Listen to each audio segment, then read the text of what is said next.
ఇలా పావు గంట మటన్ మగ్గాక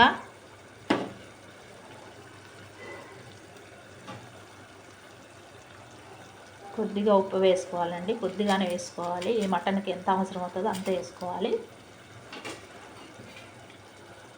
కొద్దిగా కారం వేసుకోవాలి. ఇంత తీసుకున్నానండి, ఒక 3 స్పూన్స్ తీసుకున్నాను.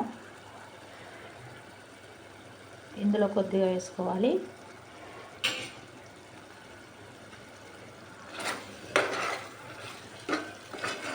ఒకసారి ఇలా కలుపుకున్న తర్వాత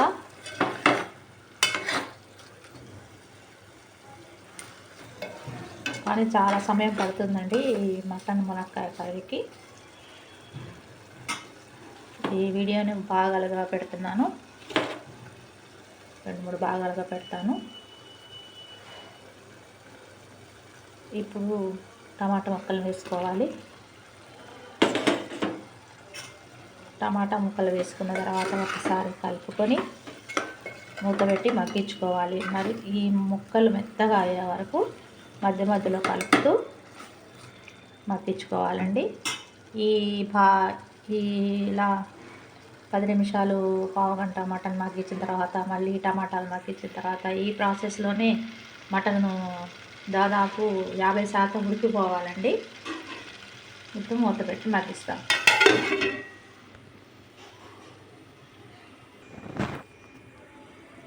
చూద్దామండి.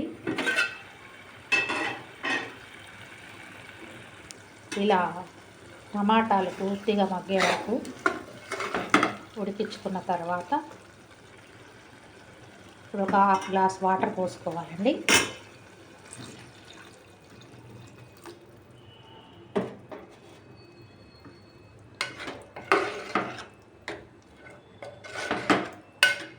మూత పెట్టి ఉడికించుకోవాలి. కొద్దిసేపు ఆ నీళ్ళు ఎగిరే వరకు ఉడికించుకోవాలి.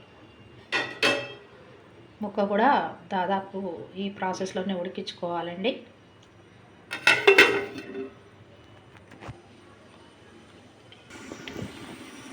చూద్దామండి. ఇలా మనం పోసుకున్న నీళ్ళన్నీ ఎగిరే వరకు ఉడికించుకోవాలండి. ఇదంతా కూడా మీడియం ఫ్లేమ్లో వండాను.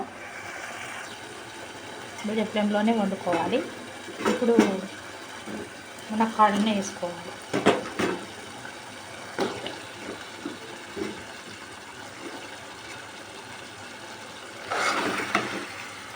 వేసుకున్న తర్వాత ఇలా ఒకసారి కలుపుకోవాలి.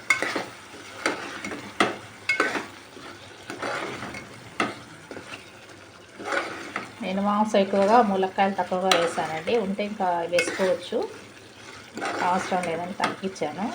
ఇష్టమైతే వేసుకోవచ్చు. మాంసం తక్కువ ములక్కాయలు ఎక్కువ కూడా బాగానే ఉంటుంది కూడా.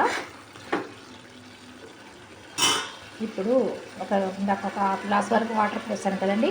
ఇప్పుడు ఈ మునక్కాయలకు ఉడకటానికి ఎంత వాటర్ అవసరం అవుతుందో అంత తీసుకోవాలి. సుమారు ఒక గ్లాస్ పోస్తున్నాను.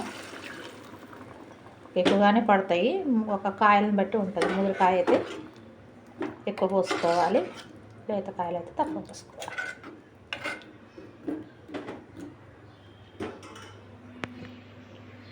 ఇప్పుడు మిగిలిన ఉప్పు వేసుకోవాలి. కొద్దిగా కారం కొంచెం వేసా కదండి, ఇప్పుడు కొంచెం వేసుకోవాలి. ఒకసారి కలుపుకొని ఈ మునగకాయలు ఉడికే వరకు మూత పెట్టి ఉడికించుకోవాలి.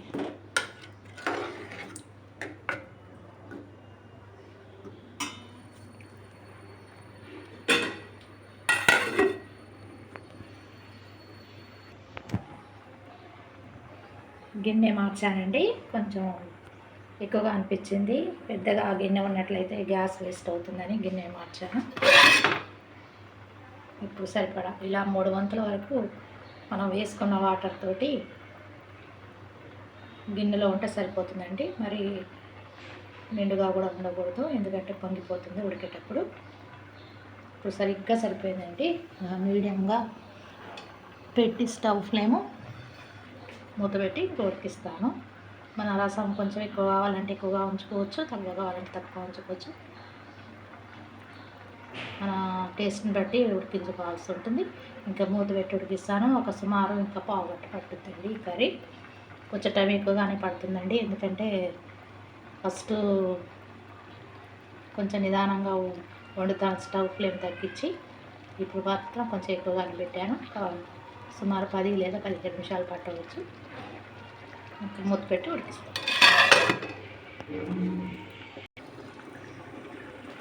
చూద్దామండి. ఇలా మనం పోసుకున్న వాటర్లో 3 గంటలు ఎగిరిపోయాక కొత్తిమీర వేసుకోవాలి. దాదాపు అయిపోయిందండి. ఇంకా 5 నిమిషాలు ఉడికిచ్చేసి స్టవ్ ఆఫ్ చేసేసుకోవచ్చు. కొద్ది రసంగా ఉంటే వేడి మీద వేడి చల్లారాక దగ్గరగా అవుతుంది. అందుకని ఇలా రసంగా ఉన్నప్పుడే స్టవ్ను ఆఫ్ చేసేసుకోవాలి.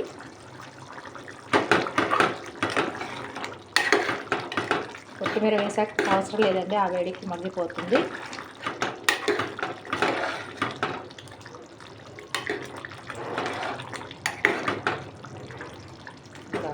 స్టవ్ ఆఫ్ చేసేస్తున్నానండి. కూర అయిపోయింది. ఏమి మసాలాలు అవసరం లేదండి, ఒక అల్లం వెల్లుల్లి మాత్రం వేసుకోవాల్సి ఉంటుంది. చాలా బాగుంటుంది. ఇంకొక పద్ధతిలో కూడా ఈ ములక్కాయ మాంసాన్ని వండుకోవచ్చు.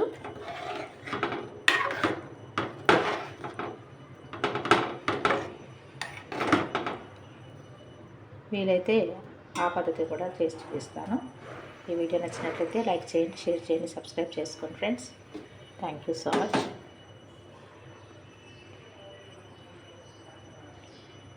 ముక్క కూడా దాదాపు చాలా బాగా ఉడికిపోయిందండి. ఫస్ట్ కొద్దిసేపు మగ్గించాను, తర్వాత టమాటా వేసి మగ్గించాను, మళ్ళీ తర్వాత కొద్దిగా నీళ్ళు పోసి ఉడికించాను. కాబట్టి దాదాపు 50% ఆ ప్రాసెస్లోనే ఉడికిపోవాలి. ములక్కాయ వేసిన తర్వాత వేసిన వాటర్ మాత్రం ములక్కాయలు ఉడకడానికి సరిపోతుంది. ఈ కాంబినేషన్ చాలా బాగుంటుందండి. ఈ ములక్కాయ మాంసము కొంతమందికి తెలుసు, కొంతమందికి తెలియదు. ఇలా వండుతారా ములక్కాయలో కూడా మాంసం వేసాను అంటారు. మీరు కూడా నచ్చితే ఒకసారి చేసి చూడండి. నచ్చితే మళ్ళీ తర్వాత కూడా వండుకోవచ్చు. Thank you so much.